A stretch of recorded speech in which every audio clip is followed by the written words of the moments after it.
In other national news, gray wolves are back in the headlines now that Congresswoman Boebert's bill, the Pet and Livestock Protection Act, passed in the House of Representatives. Our Kyle Kamoto has reactions from local leaders. The Pet and Livestock Protection Act passed on December 18th on Capitol Hill was just by merely 7 votes. Now this bill was introduced by Congresswoman Boebert, whose goal is to protect the agriculture community and delist gray wolves. How can this bill affect the Western Slope? Well, I spoke with our local lawmakers and a rancher to find out more. The gray wolves have been a hot topic on the Western Slope since the reintroduction program was introduced. Just last week, the U.S. House passed the Pet and Livestock Protection Act, which was introduced by Congresswoman Boebert.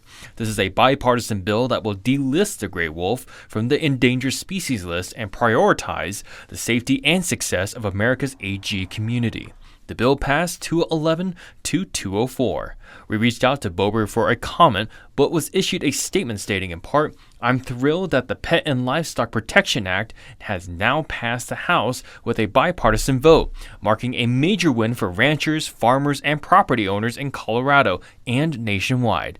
I can't wait for President Trump to sign this bill into law." The important thing for people here in Western Colorado to know is that would allow wildlife managers here on the ground in Colorado to make decisions that protect our livestock industry, our pets, and make sure that we can manage that gray wolf population in a smart way. Congressman Hurd was one of the co-sponsors of the bill and spoke at the podium and argued for it at the House. We're looking at that as a mixed bag.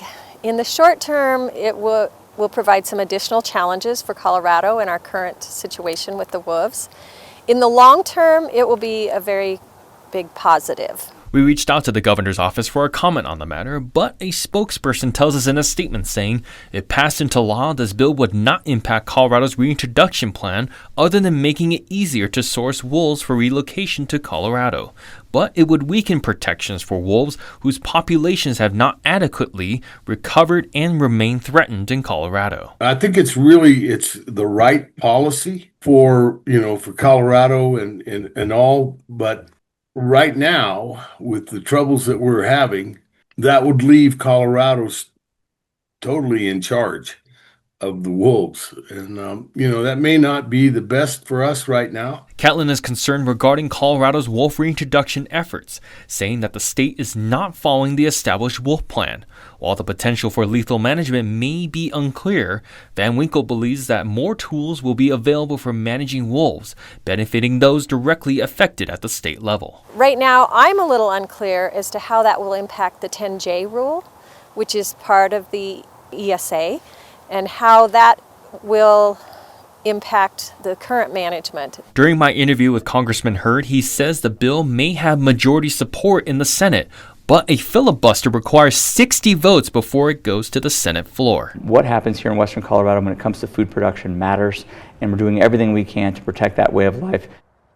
Now you can find the whole interview I conducted with Congressman Hurd on our website, westernslopenow.com. Reporting in the studio, I'm Kyle Kawamoto.